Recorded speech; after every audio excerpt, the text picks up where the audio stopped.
संजय नगर गांव में हरिया नाम का एक लड़का अपनी माँ गंगा देवी और छोटे भाई लालू के साथ रहता था। उसके पिता को गुजरे 10 साल बीत चुके थे और अब वो अपना गुजर बसर चाय की छोटी सी दुकान चलाकर कर रहा था। माँ, मैं काम पर जा रहा हूँ। कुछ पैसे देता जा ताकि दोपहर का खाना बना सकूं। अरे माँ, पैसे तो नहीं है। अब जब जाकर चाय बेचूंगा तो कुछ पैसे आएंगे। तो हम लोग दोपहर में क्या खाएंगे भैया? अरे मुझसे क्या पूछता है रे? तू भी तो 18 साल का हो गया है। कुछ काम धाम कर तो पैसे लेकर आ घर में, तो घर का चूल्हा जले। अरे चिल्ला क्यों रे भैया? हाँ बेटा, अब वो भी काम करेगा तो गुस्सा ना कर। हाँ, इसे समझाओ ना माँ, वरना बहुत मुश्किल हो जाएगी।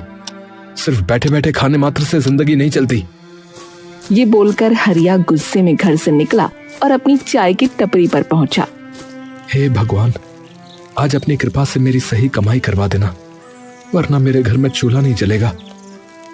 हरिया अपनी दुकान सजाकर तभी ढंग से बैठ भी नहीं पाया था कि वहां जमींदार अपने आदमियों के साथ आ पहुंचा। अरे आइए आइए जमींदार साहब, बैठिए। मैं आपको ना कड़क चाय पिलाता हूँ। बताइए, अदरक वाली या इलायची वाली? अरे ओए, तेरी कड़क चाय पीने नहीं आया हूँ मैं, अपने पैसे लेने आया हूँ जो तू उधार लिए बैठा है महीनों से।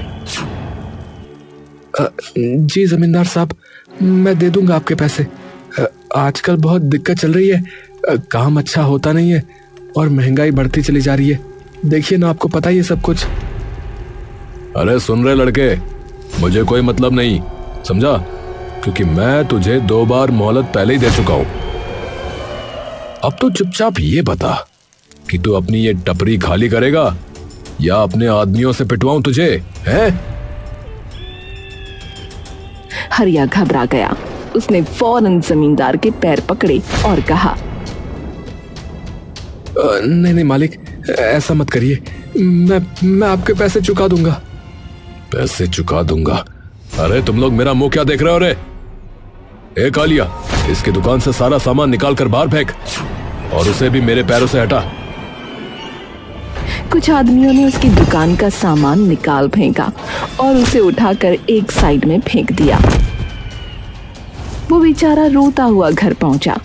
उसके चेहरे पर निराशा और दर्द साफ झलक रहा था। माँ और भाई उसकी हालत देखकर घबरा उठे। अरे बेटा, ये क्या हाल बना रखा है? चेहरा क्यों उतरा हुआ है? भैया क्या हुआ बताओ ना। माँ, आज हमारी टपरी भी चली गई। जमींदार ने अपने आदमियों से सब उजड़वा दिया माँ। अब हमारे पास ना दुकान रही, नहीं कोई सहारा माँ। ये सुनते ही गंगा देवी और लालू के पैरों तले जमीन खिसक गई। घर में सन्नाटा छा गया। हे भगवान, अब हम क्या करेंगे? भैया, तो अब हम 2 वक्त की रोटी भी नहीं जुटा पाएंगे। और क्या? अरे और क्या, मुझे तो बस यही आता था, चाय बनाना और बेचना। अब और कौन सा काम करूं बता? कुछ देर तक घर में सिर्फ सिसकियां गूंजती रहीं। फिर माँ ने गहरी सांस भरकर कहा, बेटा, याद है तुम्हारे पिता जब गए थे तब उन्होंने वो खेत छोड़ा था। भले ही वो सालों से बंजर पड़ा है, मगर अब तुम्हें उस पर मेहनत करनी होगी। माँ, वो खेत? अरे उस सूखी जमीन पर भला क्या उगेगा? वहां तो घास तक नहीं होती। कोशिश करने वाले की कभी हार नहीं होती बेटा। आज नहीं तो कल जमीन रंग लाएगी। अगर हाथ पर हाथ धरे बैठे रहे तो भूख से मरेंगे। हाँ भैया, माँ सही कह रही है। चलो खेत पर मेहनत करते हैं। अरे भाई, मगर उसमें लगाने के लिए बीज और खाद चाहिए। पैसे कहाँ से लाएंगे इन सब के लिए? खाना तक तो है नहीं घर में। गंगा देवी ने आंचल में हाथ डालकर अपना मंगल सूत्र निकाला और बोली, ये ले लो, इसे गिरवी रख दो। जो पैसे मिलेंगे उससे खेती शुरू कर देना। अरे नहीं माँ, ये कैसे हो सकता है? ये तो पिताजी की आखिरी निशानी है। बेटा, अगर तुम्हारे पिता जिंदा होते तो वो भी यही करते। सुनो, मैं बेचने की नहीं कह रही, बस गिरवी रख दो। जब तरक्की होगी तो वापस छुड़ा लेंगे। बहुत मान मनोहार और आंसुओं के बीच दोनों बेटे आखिर मान गए। अगले ही दिन उन्होंने मंगलसूत्र गिरवी रखकर पैसे जुटाए। चलो लालू, अब कामयाबी या नाकामी सबकी सब हमारी मेहनत पर निर्भर है। हाँ भैया, अब पीछे हटना नहीं है। दोनों भाइयों ने ठान लिया कि वो खेत पर तरबूज की खेती करेंगे। दिन हो या रात, काफी तपती धूप हो या झमाझम बारिश हो, दोनों ने जी जान लगाकर खेत को संवार दिया।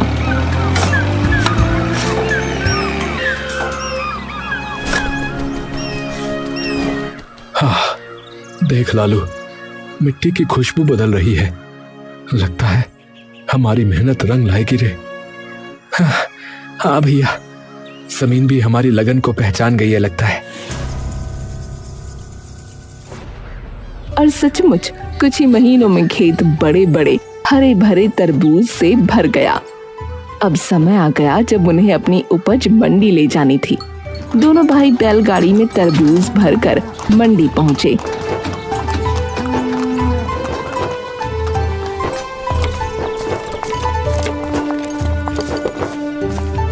अरे वाह वाह भैया वाह, इतने ताजा और रसीले तरबूज तो मैंने सालों में नहीं देखे, बता रहा हूँ। हाँ हाँ भाई, हमें सब चाहिए भाई। तरबूज हाथों हाथ बिक गए। जब हरिया और लालू ने गिनती की तो उनके हाथों में मोटी रकम थी। भैया देखो देखो, आज कितना पैसा हुआ है। अब तो हम माँ का मंगलसूत्र तुरंत छुड़ा कर ले आएंगे। हाँ लालू, अब हमारी मेहनत का फल हमें मिल गया। चलो माँ की आंखों की चमक वापस लौटाते हैं अब।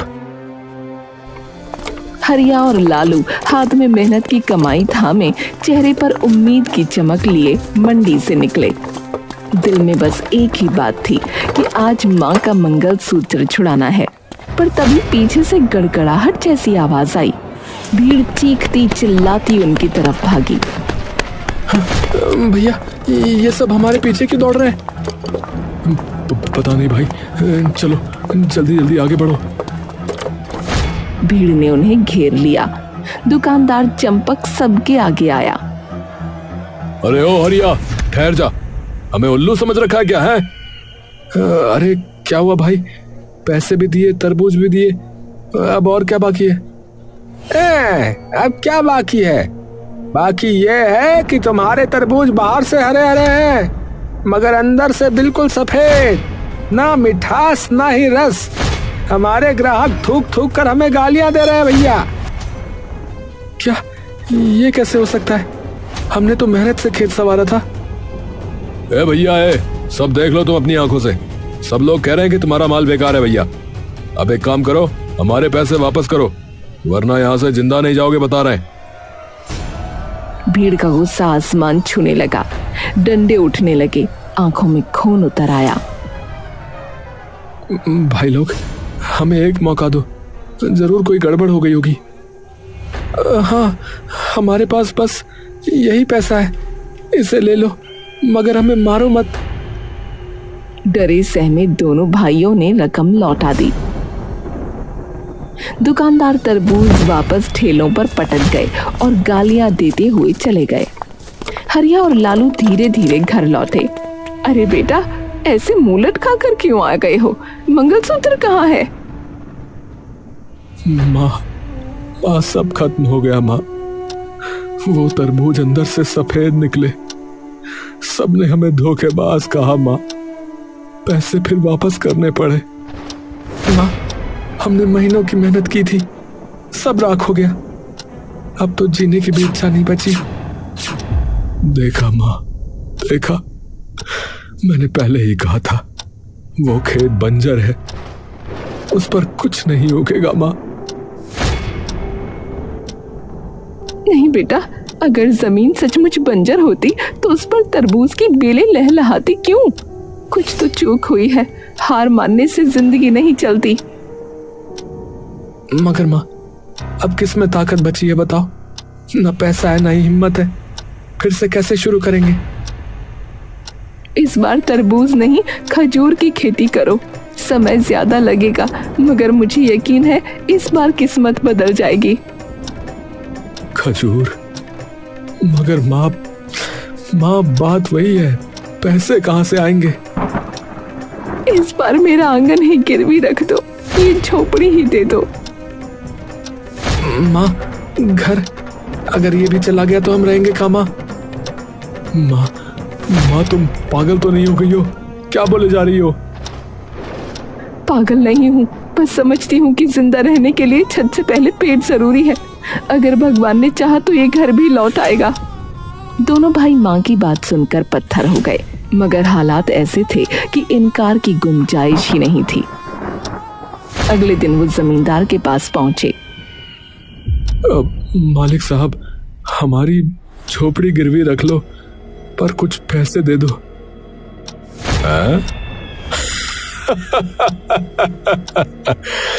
तुम्हारी झोपड़ी? अरे वो माचिस की डिब्बी जैसी जगह मेरे किस काम की भाई? मालिक, वो सड़क किनारे है, अगर आप वहां कुछ बनवाएं तो उसकी कीमत आसमान छू लेगी। जमींदार की आंखों में लालच चमक उठा। उसने सोचा, सही कह रहे हैं, सड़क किनारे की जमीन सोने से कम नहीं होती। ठीक है, झोपड़ी मेरे पास रखो और लो, ले जाओ पैसे। मगर याद रहे, अगर पैसे समय पर ना चुकाए तो समझो झोपड़ी हमेशा के लिए मेरी। क्या समझे? बेबस हरिया और लालू ने शर्त मान ली और पैसे लेकर लौटे। इस बार दोनों ने खजूर की खेती शुरू की। समय बीता, साल बदला और मेहनत रंग लाई। खेत में खजूर के पेड़ लहलहा उठे, उनकी डालियां फलों से झुक गईं। देखो लालू, बगीचा कितना प्यारा लग रहा है, देखो। हाँ भैया, अब मंडी में सबको मुंह तोड़ जवाब देंगे। दोनों भाइयों ने खजूर के टोकरे तैयार किए और मंडी पहुंच गए। अरे लो जी लो भैया, ताजे खजूर, जरा देखो तो, इस बार हमारी मेहनत का फल चखो। अरे हाँ, बहुत देख लिया तुम्हारा माल है। अब की बार बिना देखे ही कहता हूँ कि ये सब बेकार है, नहीं चाहिए भैया, आगे बढ़ो। हाँ, हम नहीं करे देंगे, तुम दोनों धोखेबाज हो भैया, जाओ यहाँ से। अरे भाई, कम से कम देख तो लो, एक बार चख तो लो, फिर कह देना खराब है। ए भाई, कहा ना यार, हमें नहीं चाहिए, चलो भागो यहाँ से, वरना अच्छा नहीं होगा, बता रहे हैं।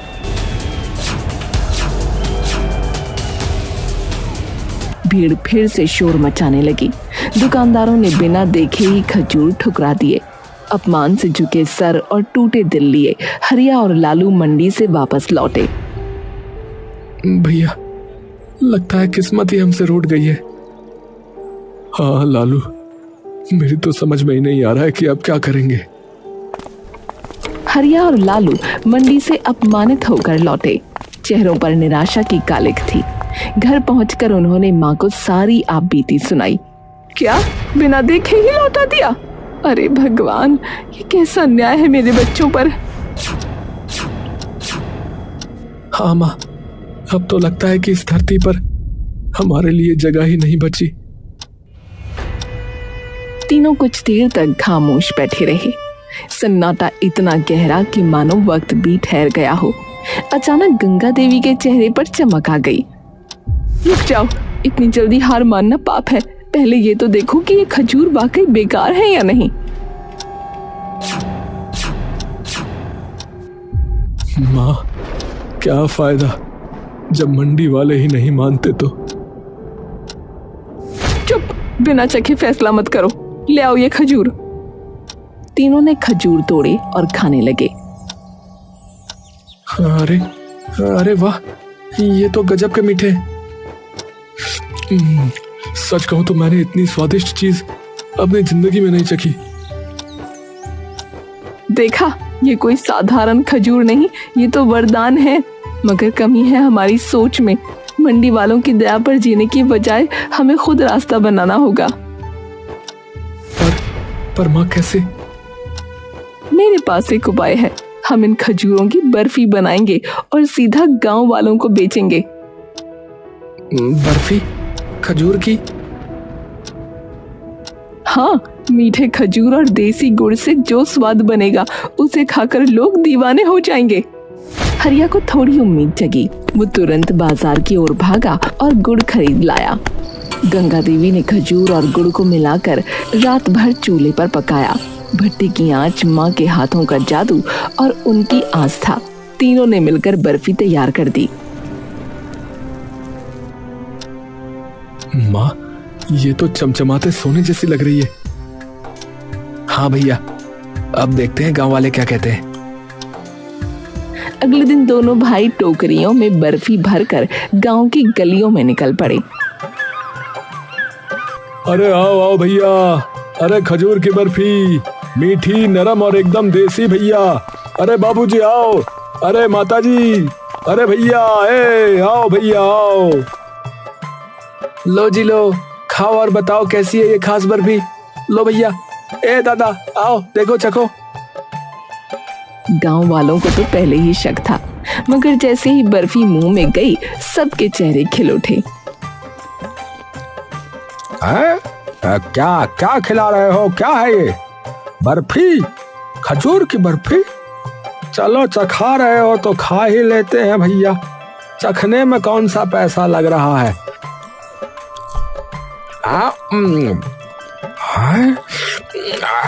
अरे भैया, ये तो गजब है भैया।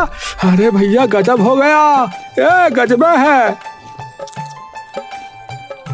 अरे भाई, और मिठाई तो छोड़ो, ये तो बिल्कुल दवा की तरह ताकत दे रही है। मेरे तो हाथ पैर में दर्द था, लेकिन अब मुझे काफी अच्छा महसूस हो रहा है भैया ये खाकर। एक काम करो भैया, मेरे लिए आधा किलो तोल दो। हाँ, और मेरे लिए 1 किलो भाई। भैया मुझे भी 1 किलो कर देना।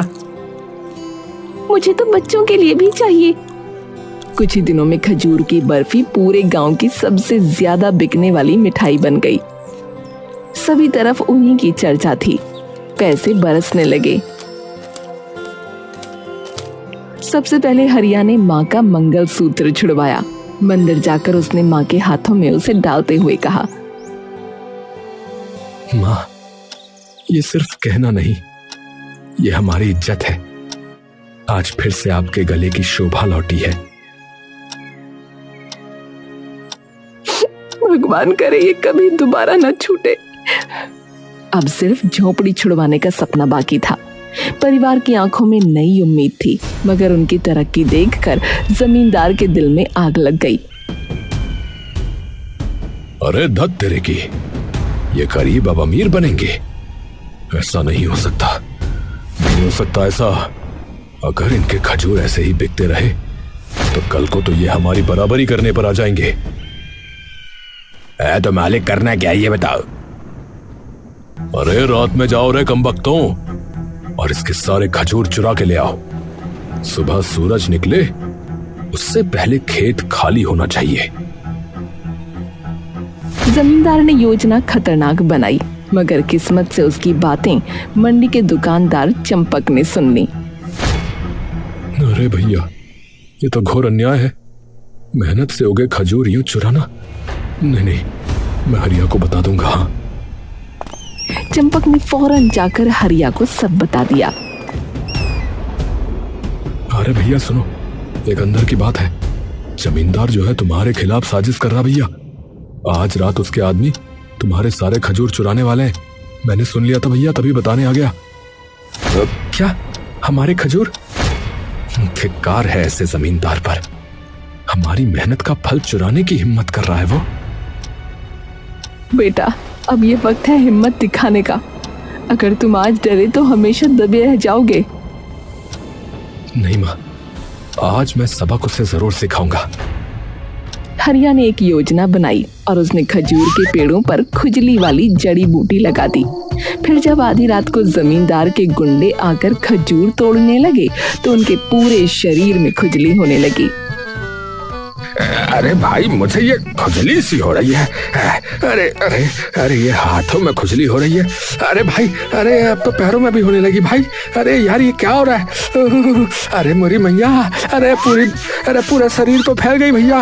अरे अरे भैया, पूरी खुजली खुजली हो रही है। अरे भाई, मुझे तो ऐसा लग रहा है जैसे चींटियों ने बारात निकाल ली हो मेरे शरीर के ऊपर। ए भैया।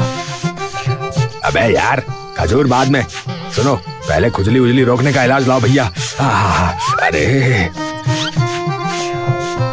कुछ ही पलों में सब आदमी पेड़ छोड़ छोड़ कर सड़क पर ऐसे भागे जैसे उनकी कमर में आग लग गई हो। पूरा मंजर देखकर हरिया, लालू और चंपक ठहाकों से लोटपोट हो गए।